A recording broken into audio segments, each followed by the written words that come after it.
I would like to say how happy I am to receive President Obama in my country and in my house. The friendship between our two countries is of long standing. The United States has been staunch in its support of the democracy movement in Burma, and we are confident that this support will continue through the difficult years that lie ahead. I say difficult because the most difficult time in any transition is when we think that success is in sight. Then we have to be very careful that we are not lured by a mirage of success and that we are working towards genuine success for our people and for the friendship between our two countries.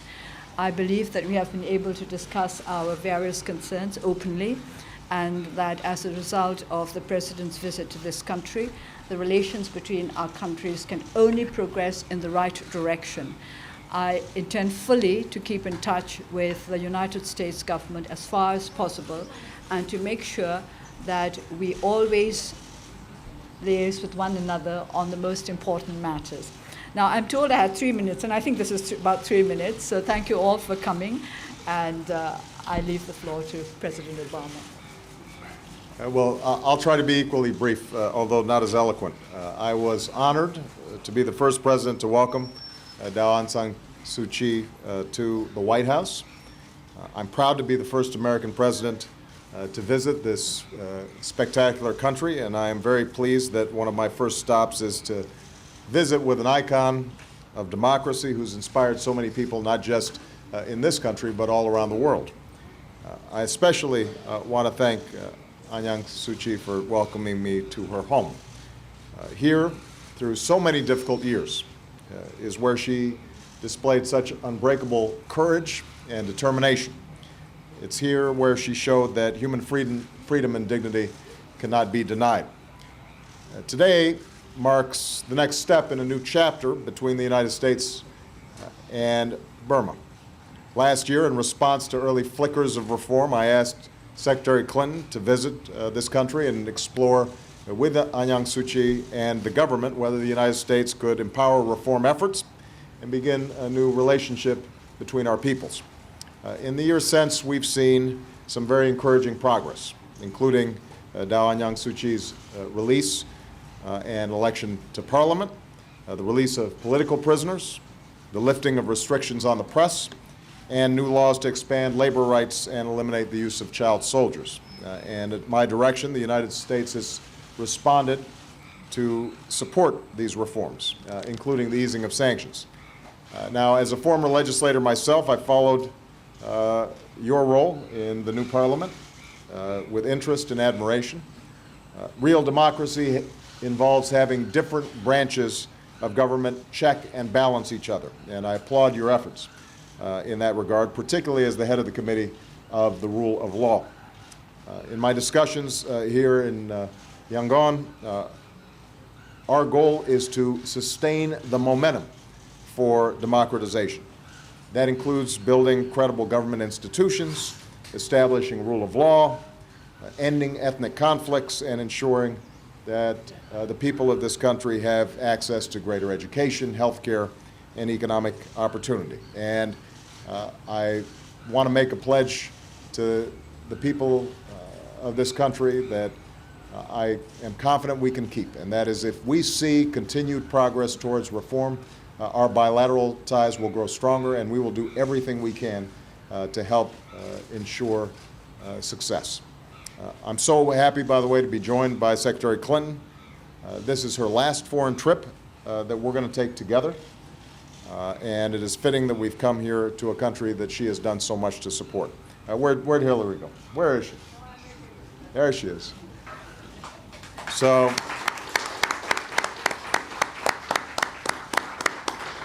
I could not be more grateful, not only for your service, Hillary, but also for the powerful message that you and Aung San Suu Kyi send about the importance of women and men everywhere embracing and promoting democratic values and human rights. So again, I want to thank you, Aung San Suu Kyi, for your extraordinary hospitality and grace, the power of your example, which has been an inspiration to people all around the world, including myself. Clearly, you will be playing a key role in your country's future for many years to come, as Burma seeks the freedom and the prosperity and the dignity that not only the people of this country deserve, but people all around the world deserve. So thank you for your inspiring message.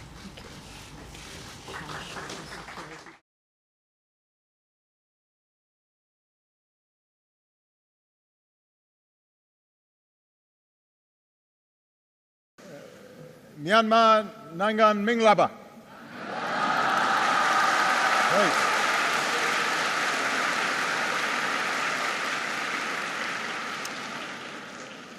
I am very honored to be here at this university and to be the first President of the United States of America to visit your country.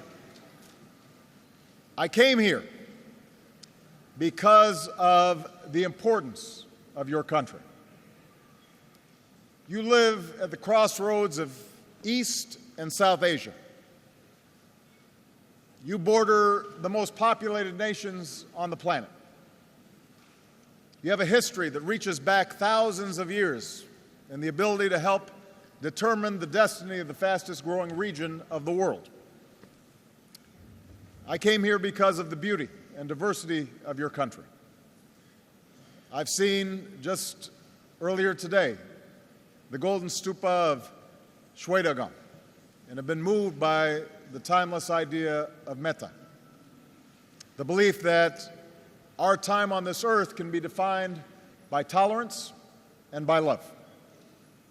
And I know this land reaches from the crowded neighborhoods of this old city to the homes of more than 60,000 villages, from the peaks of the Himalayas, the forests of Karen State, to the banks of the Irrawaddy River. I came here because of my respect for this university. It was here at this school where opposition to colonial rule first took hold. It was here that Aung San edited a magazine before leading an independence movement. It was here that U Thant learned the ways of the world before guiding it at the United Nations. Here, scholarship thrived during the last century, and students demanded their basic human rights. Now, your parliament has at last passed a resolution to revitalize this university, and it must reclaim its greatness because the future of this country will be determined by the education of its youth. I came here because of the history between our two countries. A century ago, American traders, merchants, and missionaries came here to build bonds of faith and commerce and friendship. And from within these borders, in World War II, our pilots flew into China, and many of our troops gave their lives. Both of our nations emerged from the British Empire, and the United States was among the first countries to recognize an independent Union of Burma. We were proud to found an American center in Rangoon and to build exchanges with schools like this one. And through decades of differences, Americans have been united in their affection for this country and its people. Above all, I came here because of America's belief in human dignity. Over the last several decades, our two countries became strangers. But today, I can tell you that we always remained hopeful about the people of this country, about you. You gave us hope, and we bore witness to your courage. We saw the activists dressed in white visit the families of political prisoners on Sundays, and monks dressed in saffron, protesting peacefully in the streets. We learned of ordinary people who organized relief teams to respond to a cyclone, and heard the voices of students and the beats of hip-hop artists projecting the sound of freedom. We came to know exiles and refugees who never lost touch with their families or their ancestral home. And we were inspired by the fierce dignity of Aung San Suu Kyi, as she proved that no human being can truly be imprisoned if hope burns in your heart. When I took office as president, I sent a message to those governments who ruled by fear. I said in my inauguration address, we will extend a hand if you're willing to unclench your fist. And over the last year and a half, a dramatic transition has begun, as a dictatorship of 5 decades has loosened its grip. Under President Thein Sein, the desire for change has been met by an agenda for reform. A civilian now leads the government, and a parliament is asserting itself. The once outlawed National League for Democracy stood in an election, and Aung San Suu Kyi is a member of parliament.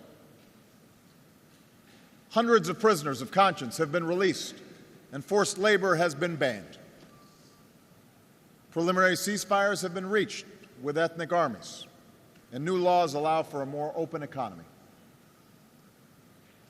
So today I've come to keep my promise and extend the hand of friendship. America now has an ambassador in Rangoon. Sanctions have been eased, and we will help rebuild an economy that can offer opportunity for its people and serve as an engine of growth for the world. But this remarkable journey has just begun and has much further to go. Reforms launched from the top of society must meet the aspirations of citizens who form its foundation. The flickers of progress that we have seen must not be extinguished. They must be strengthened. They must become a shining North Star for all this nation's people. And your success in that effort is important to the United States as well as to me. Even though we come from different places, we share common dreams: to choose our leaders, to live together in peace, to get an education and make a good living, to love our families and our communities. That's why freedom is not an abstract idea. Freedom is the very thing that makes human progress possible, not just at the ballot box, but in our daily lives. One of our greatest presidents in the United States, Franklin Delano Roosevelt, understood this truth. He defined America's cause as more than the right to cast a ballot. He understood democracy was not just voting. He called upon the world to embrace 4 fundamental freedoms: freedom of speech, freedom of worship, freedom from want, and freedom from fear. These 4 freedoms reinforce one another, and you cannot fully realize one without realizing them all. So that's the future that we seek for ourselves and for all people, and that's what I want to speak to you about today. First, we believe in the right of free expression so that the voices of ordinary people can be heard and governments reflect their will, the people's will. In the United States, for more than 2 centuries, we've worked to keep this promise for all of our citizens, to win freedom for those who were enslaved, to extend the right to vote for women and African Americans, to protect the rights of workers to organize.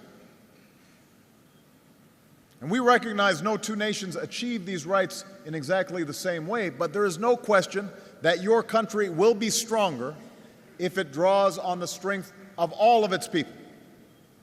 That's what allows nations to succeed. That's what reform has begun to do. Instead of being repressed, the right of people to assemble together must now be fully respected. Instead of being stifled, the veil of media censorship must continue to be lifted. And as you take these steps, you can draw on your progress. Instead of being ignored, citizens who protested the construction of the Midstone Dam were heard. Instead of being outlawed, political parties have been allowed to participate. You can see progress being made. As one voter said during the parliamentary elections here, our parents and grandparents waited for this but never saw it. And now you can see it. You can taste freedom. And to protect the freedom of all the voters, those in power must accept constraints. That's what our American system is designed to do. You know, America may have the strongest military in the world, but it must submit to civilian control. I, as the President of the United States, make determinations that the military then carries out, not the other way around. As President and Commander-in-Chief, I have that responsibility because I'm accountable to the people. Now, on the other hand, as President, I cannot just impose my will on Congress, the Congress of the United States, even though sometimes I wish I could. The legislative branch has its own powers and its own prerogatives, and so they check my power and balance my power. I appoint some of our judges, but I cannot tell them how to rule, because every person in America, from a child living in poverty to me, the President of the United States, is equal under the law. And a judge can make a determination as to whether or not I am upholding the law or breaking the law. And I'm fully accountable to that law. And I describe our system in the United States because that's how you must reach for the future that you deserve, a future where a single prisoner of conscience is one too many. You need to reach for a future where the law is stronger than any single leader because it's accountable to the people. You need to reach for a future where no child is made to be a soldier and no woman is exploited, and where the laws protect them, even if they're vulnerable, even if they're weak. A future where national security is strengthened by a military that serves under civilians, and a constitution that guarantees that only those who are elected by the people may govern. On that journey, America will support you every step of the way by using our assistance to empower civil society, by engaging your military to promote professionalism and human rights, and by partnering with you as you connect your progress towards democracy with economic development. So advancing that journey will help you pursue a second freedom, the belief that all people should be free from want. It's not enough to trade a prison of powerlessness for the pain of an empty stomach. But history shows that governments of the people and by the people and for the people are far more powerful in delivering prosperity. And that's the partnership we seek with you. You know, when ordinary people have a say in their own future, then your land can't just be taken away from you. And that's why reforms must ensure that the people of this nation can have that most fundamental of possessions, the right to own the title to the land on which you live and on which you work. When your talents are unleashed, then opportunity will be created for all people. America is lifting our ban on companies doing business here, and your government has lifted restrictions on investment and taken steps to open up your economy. And now, as more wealth flows into your borders, we hope and expect that it will lift up more people. It can't just help folks at the top. It has to help everybody. And that kind of economic growth where everybody has opportunity, if you work hard, you can succeed. That's what gets a nation moving rapidly when it comes to development. But that kind of growth can only be created if corruption is left behind.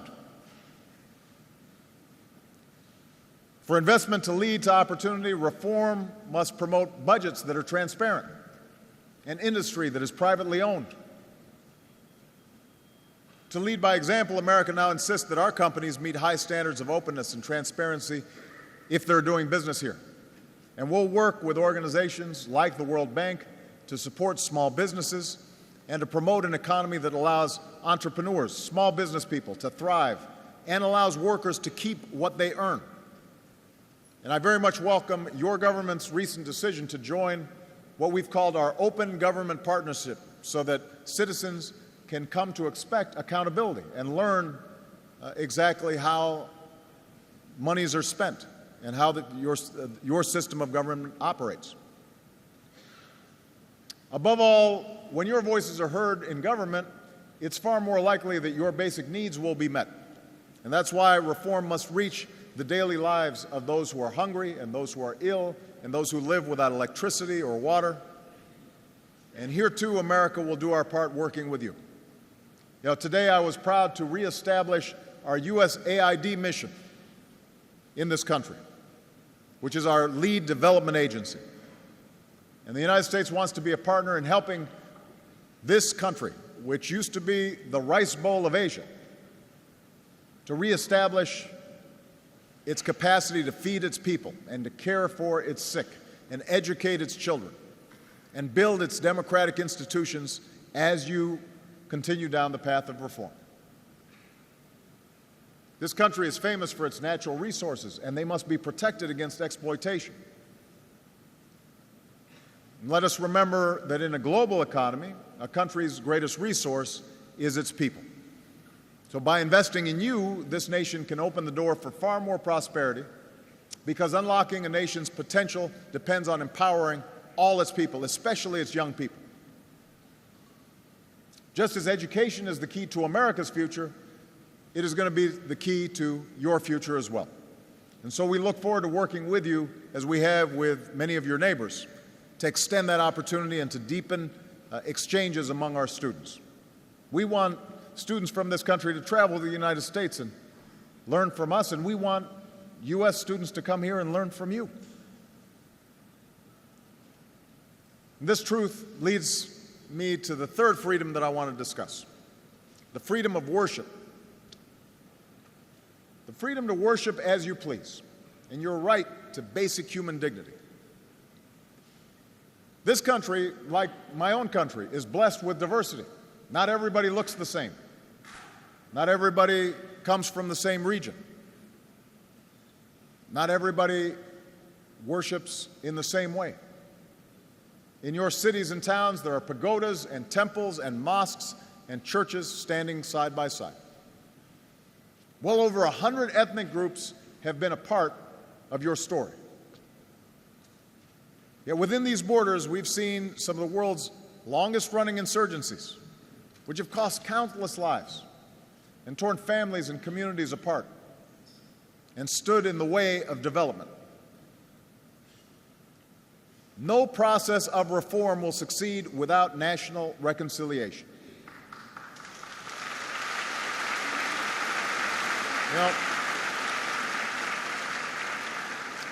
You now have a moment of remarkable opportunity to transform ceasefires into lasting settlements and to pursue peace where conflicts still linger, including Kachin State. Those efforts must lead to a more just and lasting peace, including humanitarian access to those in need and a chance for the displaced to return home. Today we look at the recent violence in Rakhine State that has caused so much suffering, and we see the danger of continued tensions there. For too long, the people of this state, including ethnic Rakhine, have faced crushing poverty and persecution. But there's no excuse for violence against innocent people. And the Rohingya hold within themselves the same dignity as you do and I do. National reconciliation will take time, but for the sake of our common humanity and for the sake of this country's future, it's necessary to stop incitement and to stop violence. And I welcome the government's commitment to address the issues of injustice and accountability and humanitarian access and citizenship. That's a vision that the world will support as you move forward. Every nation struggles to define citizenship. America has had great debates about these issues, and those debates continue to this day because we're a nation of immigrants, people coming from every different part of the world. But what we've learned in the United States is that there are certain principles that are universal, apply to everybody, no matter what you look like, no matter where you come from, no matter what religion you practice. The right of people to live without the threat that their families may be harmed or their homes may be burned simply because of who they are or where they come from. Only the people of this country ultimately can define your union, can define what it means to be a citizen of this country. But I have confidence that as you do that, you can draw on the diversity as a strength and not a weakness. Your country will be stronger because of many different cultures, but you have to seize that opportunity. You have to recognize that strength. I say this because my own country and my own life have taught me the power of diversity. You know, the United States of America is a nation of Christians and Jews and Muslims and Buddhists and Hindus and non-believers. Our story is shaped by every language. It's enriched by every culture. We have people from every corners of the world. We've tasted the bitterness of civil war and segregation. But our history shows us that hatred in the human heart can recede, that the lines between races and tribes can fade away. And what's left is a simple truth. E pluribus unum. That's what we say in America. Out of many, we are one nation, and we are one people. And that truth has time and again made our union stronger. It has made our country stronger. It's part of what has made America great. We amended our Constitution to extend the democratic principles that we hold dear. And I stand before you today as president of the most powerful nation on earth, but recognizing that once the color of my skin would have denied me the right to vote. And so that should give you some sense that if our country can transcend its differences, then yours can too. Every human being within these borders is a part of your nation's story, and you should embrace that. That's not a source of weakness, that's a source of strength if you recognize it. And that brings me to the final freedom that I'll discuss today, and that is the right of all people to live free from fear. In many ways, fear is the force that stands between human beings and their dreams. Fear of conflict and the weapons of war, fear of a future that's different from the past, fear of changes that are reordering our societies and our economy, fear of people who look different or come from a different place or worship in a different way. In some of her darkest moments, when Aung San Suu Kyi was imprisoned, she wrote an essay about freedom from fear. She said, "Fear of losing corrupts those who wield it. Fear of losing power corrupts those who wield it. And fear of the scourge of power corrupts those who are subject to it." That's the fear that you can leave behind. We see that chance in leaders who are beginning to understand that power comes from appealing to people's hopes, not people's fears. We see it in citizens who insist that this time must be different, that this time change will come and will continue.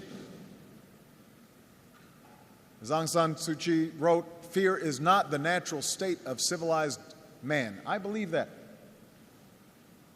And today, you are showing the world that fear does not have to be the natural state of life in this country. That's why I'm here. That's why I came to Rangoon. And that's why what happens here is so important, not only to this region, but to the world. Because you're taking a journey that has the potential to inspire so many people. This is a test of whether a country can transition to a better place. The United States of America is a Pacific nation, and we see our future as bound to those nations and peoples to our west. And as our economy recovers, this is where we believe we'll find enormous growth. As we've ended the wars that have dominated our foreign policy for a decade, this region will be a focus for our efforts to build a prosperous peace. Here in Southeast Asia, we see the potential for integration among nations and people. And as president, I've embraced ASEAN for reasons that go beyond the fact that I spent some of my childhood in this region, in Indonesia. Because with ASEAN, we see nations that are on the move, nations that are growing and democracies that are emerging, governments that are cooperating, progress that's building on the diversity that spans oceans and islands and jungles and cities, peoples of every race and every religion. This is what the 21st century should look like if we have the courage to put aside our differences and move forward with a sense of mutual interest and mutual respect. And here, in Rangoon, I want to send a message across Asia. We don't need to be defined by the prisons of the past. We need to look forward to the future. To the leadership of North Korea, I've offered a choice. Let go of your nuclear weapons and choose the path of peace and progress. If you do, you'll find an extended hand from the United States of America. In 2012, we don't need to cling to the divisions of East, West, and North and South.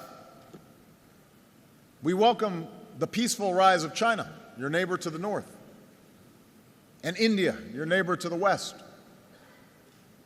The United States will work with any nation, large or small, that will contribute to a world that is more peaceful and more prosperous and more just and more free.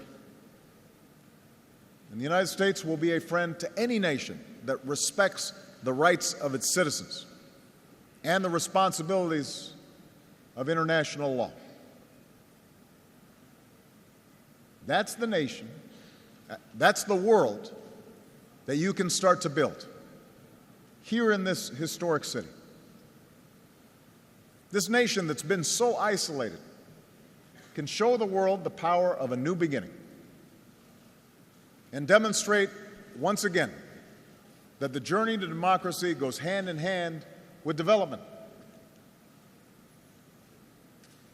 I say this knowing that there's still countless people in this country who do not enjoy the opportunities that many of you seated here do. There are tens of millions who have no electricity. There are prisoners of conscience who still await release. There are refugees and displaced peoples in camps where hope is still something that lies on the distant horizon. Today I say to you, and I say to everybody that can hear my voice, that the United States of America is with you, including those who've been forgotten, those who are dispossessed, those who are ostracized, those who are poor. We carry your story in our heads and your hopes in our hearts. Because in this 21st century, with the spread of technology and the breaking down of barriers, the front lines of freedom are within nations and individuals, not simply between them. As one former prisoner put it in speaking to his fellow citizens, politics is your job. It's not only for politicians. We have an expression in the United States that the most important office in a democracy is the office of citizen. Not president, not speaker, but citizen.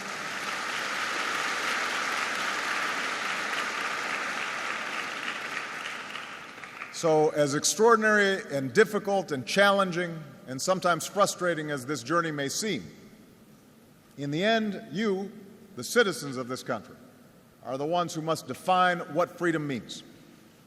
You're the ones who are going to have to seize freedom. Because a true revolution of the spirit begins in each of our hearts. It requires the kind of courage that so many of your leaders have already displayed.